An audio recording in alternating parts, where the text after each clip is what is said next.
Welcome to my Atlas strategy guide. And this is going to cover a particular strategy I call the double and triple Elder Ping-Pong. This strategy uses 2 to 3 maps in order to ping-pong Elder and Shaper influence between them 100% of the time, maintaining 100% uptime, with upwards of 75% uptime on Elder influence. The main premise of this strategy is to give you an alternate method of farming in comparison to just farming the same map over and over and over again for big value divination cards, such as farming the Doctor and Burial Chambers, the Woven King's Bite and Lair, or any Exalt card in the plethora of maps that drop Exalt cards. Now, this is mostly a speed farming strategy meant for tiers 1 to tiers 10, mostly on white tier maps or the shaped variations of them, though it does work on shaped tier 14 and 15 maps. The method's only real requirement is that you have access to Elder Influence. Everything else is just sort of icing on the cake, though it is designed around having 3 sextants. The reason for that is because 3 mob sextants is going to double or 1.2 times the amount of monsters in your map, which gives you more profit per map, and it also gives you more efficiency while doing things such as leveling gems. The strategy works by using how Elder and Shaper influence interact with one another. So as you can see here, this is a rather decently sized anchored Elder blob. Once Elder has at least 7 maps under his influence, Shaper will start to attack. So as you can see here, you have Vault Map, you have Underground River, and then you have Laboratory that are attacking Elder. I have 2 Shaper Strongholds, which are not necessary for this to work, because Elder has a tendency to spawn on higher tier maps. So if you're farming lower tier maps, as example Arid Lake and Beach, which are tier 3 and tier 4, it's less likely that he's going to be spawning on those maps or adjacent maps, which can influence how you have to maintain your influence after Elder eventually despawns. So if you were to run a map inside of an Elder influence, it'll lose all influence altogether, which means that you have to run another map in order for it to gain influence. And it has a 50% chance to gain Elder influence again, and has a 50% chance to gain Shaper influence, though for some reason Shaper influence seems more common. To do this, you have to run any map that is not inside of the blob, for the most part. Now, what my method uses is the ability to ping-pong influence between 2 adjacent maps, or 3 adjacent maps, with 2 of the maps being adjacent to one of them. So 2 examples of this are Arid Lake, Leyline, and Beach, and then Armory, Underground Sea, and Graveyard, or Armory, Underground Sea, and Channel. There are a lot of different sets of maps that this works with that I'll talk about later. So let's take a look at what exactly happens when you do this method.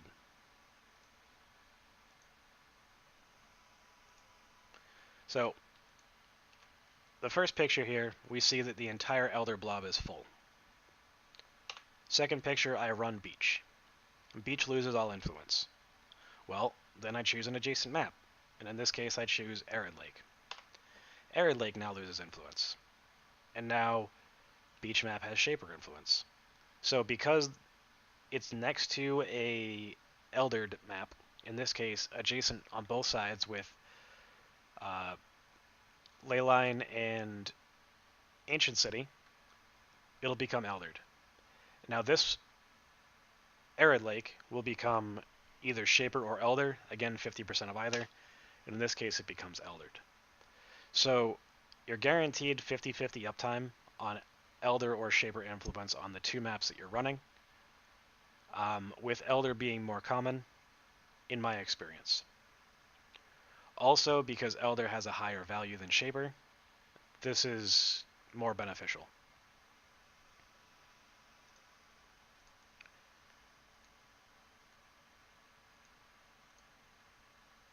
So when thinking about this situation, these three maps share sextants.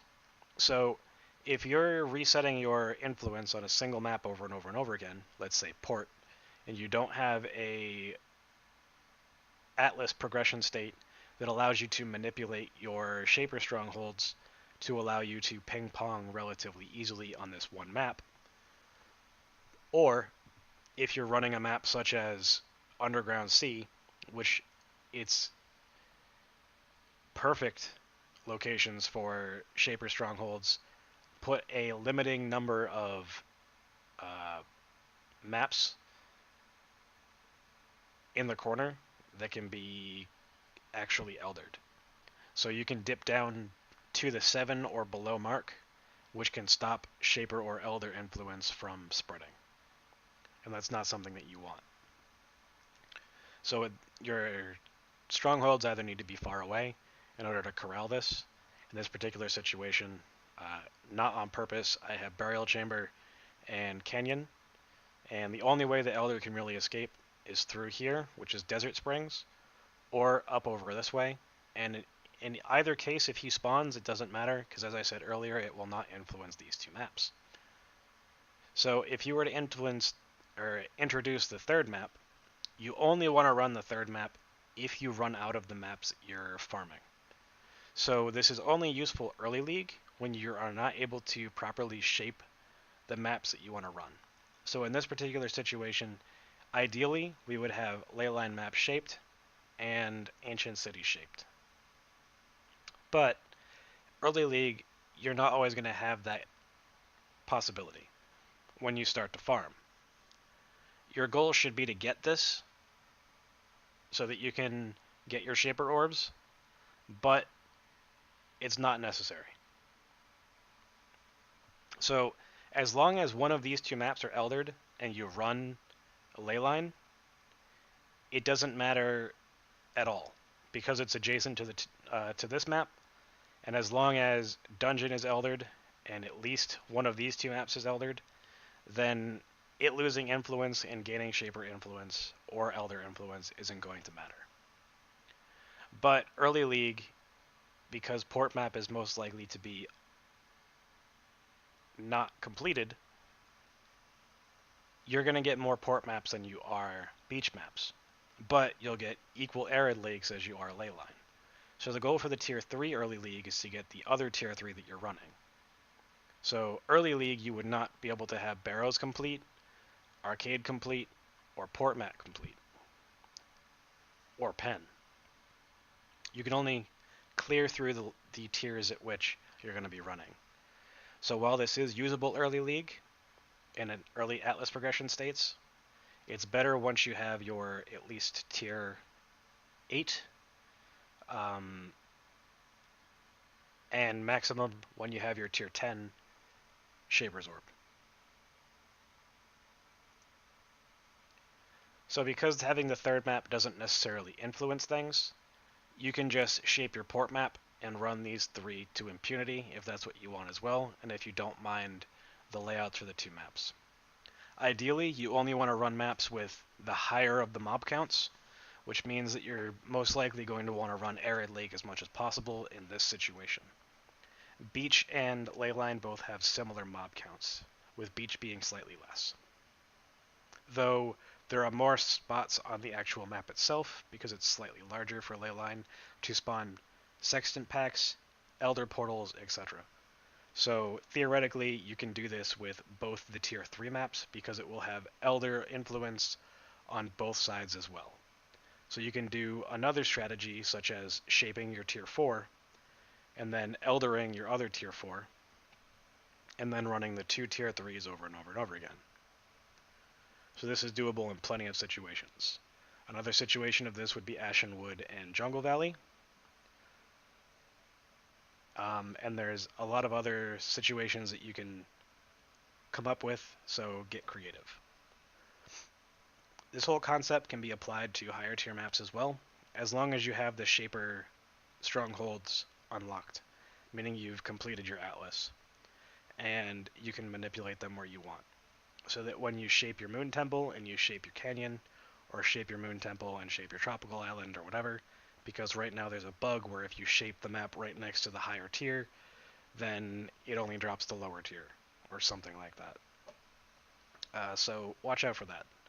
But the situations where you can do this for higher tier maps are Moon Temple and Canyon, because it shares 3 sextants. Scriptorium and Tropical Island, because it shares 3 sextants. And then Wharf and Cells, or Wharf and Villa. Obviously Cells is better, especially if you're playing builds like Val Stormcall. If you're playing a build that is not Val Stormcall, or it doesn't do well indoors, then this section is probably not for you.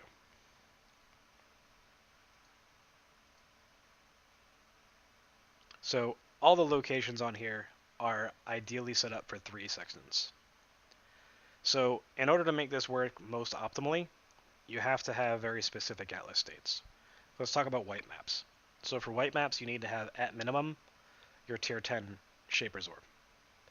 And then you need to only have those 2 tiers, so let's say tier 4 and tier 3 in this case, Arid Lake and Beach, where Arid Lake is your only tier 3, Beach is your only tier 4. So you would shape Arid Lake to tier 8, and then you would leave these 2 as they are, uncomplete all T3s, uncomplete all tier 4s, and then uncomplete all tier 5s except for the adjacent map, which if there's one adjacent map, you need to have shaped up to tier 10. If there's 2 adjacent maps, like you have on Port here, you need to have your Uber Elder completed, or your Elder's Orb, so Shaper part of the quest chain completed. Now, you can also shape your atlas instead, which makes it 10 times easier. So, if you were to shape Beach and shape Arid Lake instead, you would have a tier 8 and a tier 9. So, you would have no tier 10s completed on your atlas, no tier 9s, and then no tier 8s. Which means you need your white maps completed, and then either your Uber Elder completed or all of your red maps to completed to get your 3 sextants. Now, because you're farming tier 9 and tier 8, 11s and above are not likely to spawn. So if you're doing the yellow version of that, you can do the tier 6 version, which is Alleyways and Haunted Mansion, or Fungal Hollow and Strand or Peninsula. Obviously, you would go with Haunted Mansion and Alleyways, as they are superior maps to Fungal Hollow and the other ones. So tier 6 and 7, you'd have this entire thing completed. All white maps completed, all red maps completed, and then Uber Elder completed if you can. That would give you 4 sextants, though you only need 3. So you either need Uber Elder or you need your red maps completed, because you're going to be uncompleting a majority of your yellows, or not doing them. So because this works most efficiently with 3, and it's very capable of being done on 2 sextants, it's very doable early league, especially if you only have your tier 7 Shaper's Orb, or your tier 2 Shaper's Orb, technically. There's also technically a way to infinitely run tier 1 and 2 maps using the Elder's Orb. In this example, you would shape Excavation, you would shape Desert, remove all tier 2s and 3s, Elder, Cursed Crypt, and then shape either Iceberg or Fungal Hollow, whatever your choice is. I'd shape Fungal Hollow because Iceberg still sells for people looking to try to farm the hideout themselves. So then all you can drop is T2 Haunted Mansion, T1 Alleyways, and that's it. So now let's take a look at pretty much all of the different options that you have for this strategy.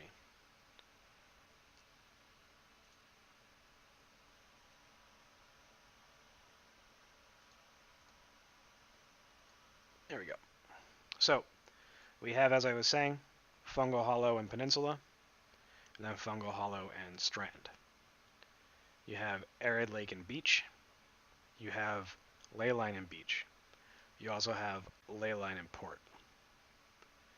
You have Barrows and Arcade, and then Arcade and Penn.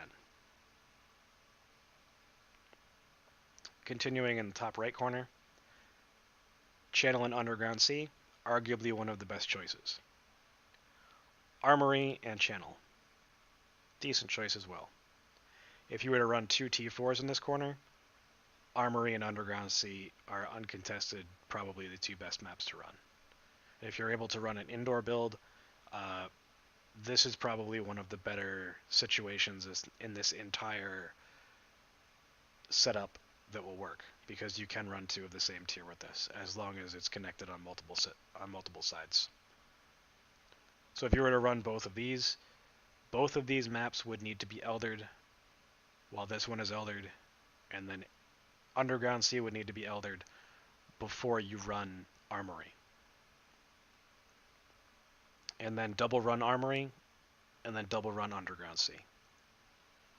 This also works with Underground Sea and Graveyard, or Graveyard and Armory. Graveyard and Armory is slightly more efficient because it's a single path, as opposed to you needing the Elder Orb in order to Elder Marshes. In the bottom right corner, we have Ashenwood and City Square. We also have Jungle Valley and City Square, though they don't share 3 sextants.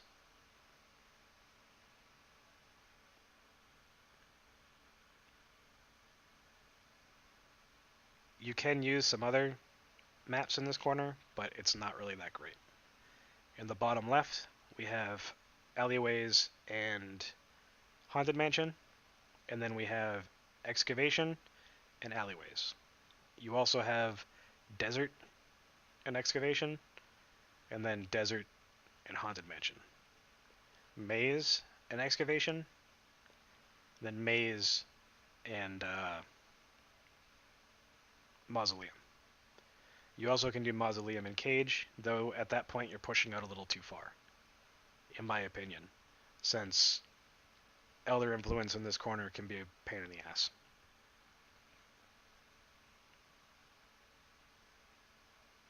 As far as mid-tier maps, you have all of those that I just stated as shape maps, and then you also have Lair and Ghetto, with Lighthouse shaped and Orchard eldered, as well as this tier Bone Crypt shaped to tier whatever it is, tier 7 shaped up, and then Sepulchre shaped up.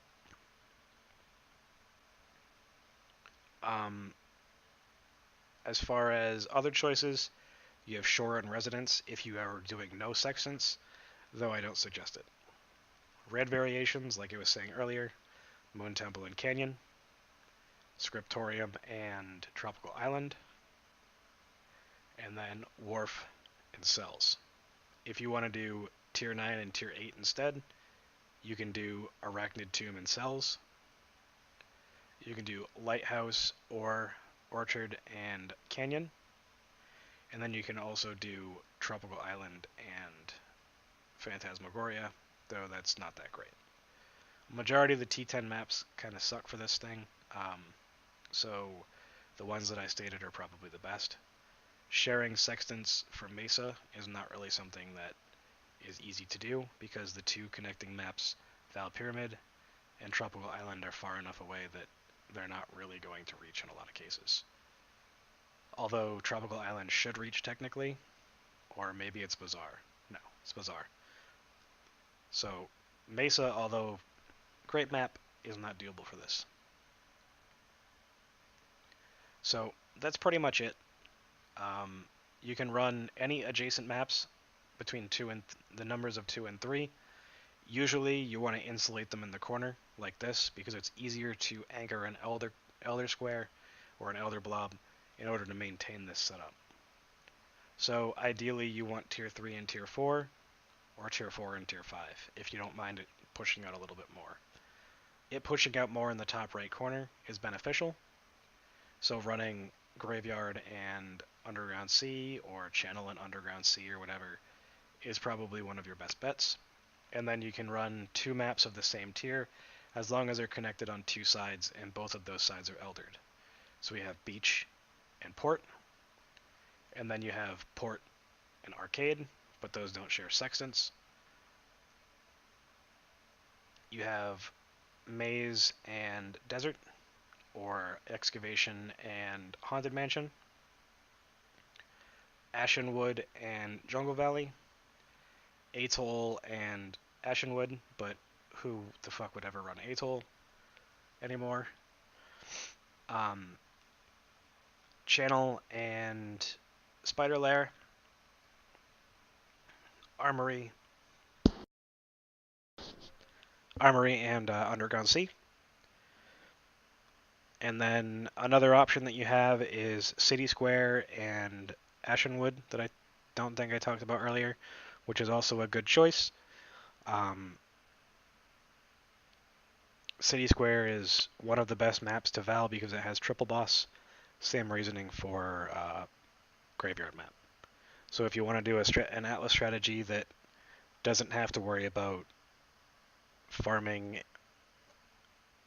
any sort of influence, then shaping T10 Graveyard and T9 City Square and valing them all, if your build is capable, is a good choice. So the reason why all this stuff is cheaper is because you get a plethora of white maps if you're running the white map variant. You can get upwards of 5 or 6 returns a map, which allows going infinite very easy. Same thing with tier 6 and tier 7.